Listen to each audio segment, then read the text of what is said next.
The goal is the same, just to go out there and do our best. Coming off of a championship, it's really nice. There's a lot of new faces, including myself.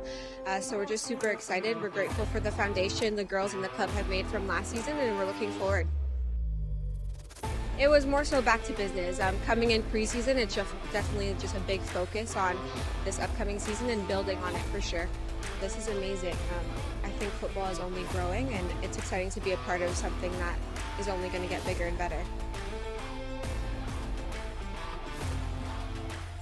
It's class how much growth there is in the league and how competitive it's becoming, because I remember when I started there was probably 2 or 3 teams competing with each other, and now every game that you play is there's no easy game, and it's really, really good to see. It just goes to show how much women's football is growing in the country, and it again makes it really exciting.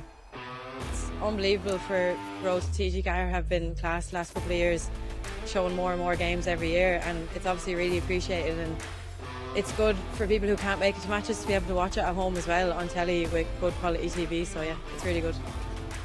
It's amazing to be in a competitive league. It brings higher quality all around, so that's great. Yeah, super excited for it. Bring on all the competition.